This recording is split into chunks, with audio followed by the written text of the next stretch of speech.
Eternal Sunshine of the Spotless Mind, 2004. This is a romantic drama. It's one of Michel Gondry's best films, I think. I don't think I've seen Human Nature, his first feature film, but I have seen The Science of Sleep, 2006, and Be Kind Rewind. There's probably quite a few of the films more recently that I have to catch up on as well. But certainly from the noughties from that decade, um, I loved it. I just thought it was such a great film. I've considered reviewing it before, as I saw it again a while ago, but the first time was in the cinema, and that was well over 21 years ago when it was first released. Um, but now I decided to review it because Eternity 2025 had some scenes that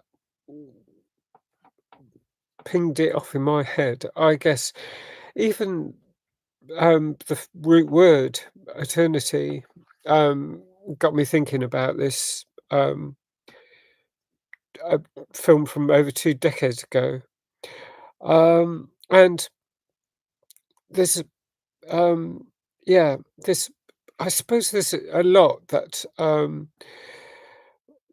to do with memory sequences in um, Eternity, but also it's a key feature of Eternal Sunshine of the Spotless Mind.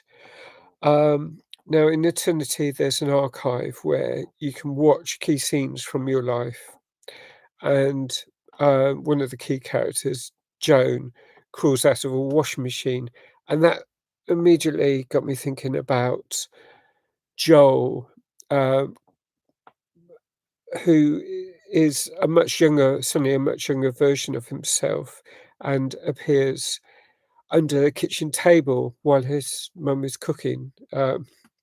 And so there's that sort of um, thing that connects the two films, but they are very different as well. I mean, I very much remember seeing the trailer before seeing the 2004 film, and it featured ELO's "Mr. Blue Sky," which is a song I've loved. First came out in the 70s, about 1978, and it's such a happy, jolly film, jolly song. The film isn't necessarily that.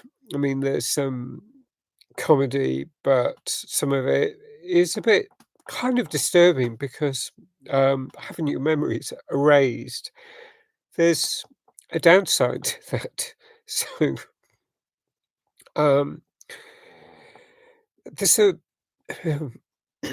I'd say there's a lovely preposterousness to both films, um, but focusing on the Eternal Sunshine of a Spotless Mind.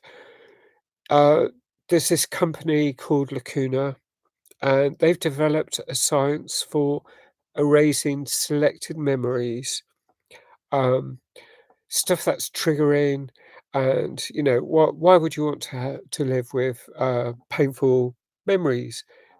So one of the main things that people seem to be selecting this company for is to remove all the memories of particular relationships. So they're erasing people from their lives. And that's where we have Joel and Clementine. And Clementine is kind of spontaneous character, and she uh, has removed Joel, and so consequently, Joel chooses to do the same. And we get to see that it is a bit problematic. I mean, this question, I mean, now ask about, is there a risk of brain damage if you get your memories removed, and, the, uh, CEO of Lacuna, I think it's the CEO, one of the main scientists says, "Oh, it's akin to a heavy night of drinking." But then you see Joel with, a sort of it looks like a hairdresser's, a sort of dome thing, and he's yelling in agony as the, um, electrodes or whatever they use, are targeting, part of his head or part of his brain to remove those memories. And, um, there's there's some stuff that,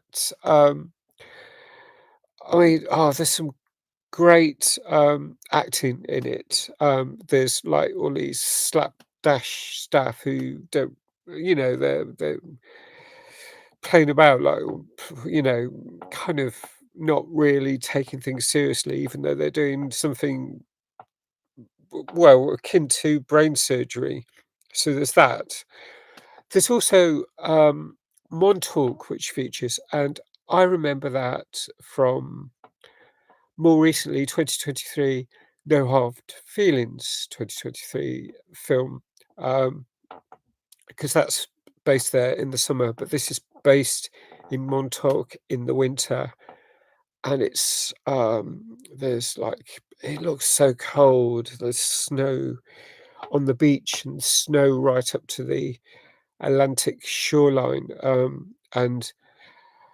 uh, I know that's the thing about the East Coast of the USA, it looks so cold in winter. Sometimes wish that we had, uh, some nice cold, snowy, weather, especially around Christmas, but in January, February, March, more than we actually do. But when you actually see, um, the the iciness of it, sometimes I think, "Oh, maybe I'm just glad that we have these mainly wet, cold days, but above freezing." And I'm not sure because the humidity makes it feel cold, so maybe winter's just not, all the darkness and cold. It's just something that often feels like an endurance anyway. Uh, but well, one thing about it is, I found out since first saw the film that the casting is against type. I mean, the casting of the main two characters, Joel Barish, um, the actor who plays him, who I don't like that much because of other films that he's starred in, but um, Michel Gondry used various techniques to go against, to make him play a much more not I mean, he's a comedian, but he's brought into a more serious role in this film, and that's actually really good. And then there's Kate Winslet, who has been in lots of period dramas, or she had at that point in 2004, and she's playing a sort of pixie girl, sort of very impulsive and quite different from how the kind of character she normally played at that point. So, and there was sort of various. I'm not sure, but I know that there was some disquiet about how they got the best out of the people. I mean, that is what acting's like. It's not exactly ideal. Um, but there's other great acting too, apart from the two main protagonists. There's Kirsten Dunst as Mary Sweaver. There's Mark Ruffalo as Stan Fink. Elijah Wood as Patrick Wirtz. All these characters, and there's Tom Wilkinson as Dr. Howard Mieswiak, and he's like the CEO that I was mentioning, the person in charge of the operations in this lacuna sort of memory erasing thing. But the other, Patrick, Stan, and Mary, they're they're just kind of almost like what you'd say is, what you could describe as irresponsible kids with jobs, but jobs that are, if you knew about how they behaved, you might think twice about actually electing to have memories removed. And that's it. I don't think I would under any circumstances. I mean, whatever, been through quite a lot of awful situations and traumatic situations, but I don't think I would like to have those removed. In a way, it's useful, and our whole lives, the experiences, the memories, they're there for a reason, and they might often help protect us. So if you get a memory removed, I guess you don't learn the lessons from that memory as well. So, um, yeah, there's quite a lot about it that, it just seems so dodgy. But, um it's playful, it's fun, you get to see them going out. You see the relationship when it's blossoming as well, and, they're making snow angels, and, they go out on a trip, and actually the jumping of the timeline, I remember when I first saw it, it made it really confusing, but it was still really enjoyable, but not in the Mr. Blue Sky style. It wasn't all fun. It was like, "Oh gosh," some really awful things happening. But if you're prepared for that, um, it's a great film, and it rightly won a lot of awards at the time. It was groundbreaking, I think, and, um I think I'd still score it highly as I did back when I first saw it in 2001 2004. I'd score it 9 out of 10, and, back then, I'm sure I did. Um, so, um, I mean, it it's bonkers, but, I mean, uh, that's what you expect from films by Michel Gondry and by the, the other filmmaking people involved in this, Kaufman, etc. Um, so it's a fond memory. I think it's a film I'd watch again quite happily when I've got some time to spare.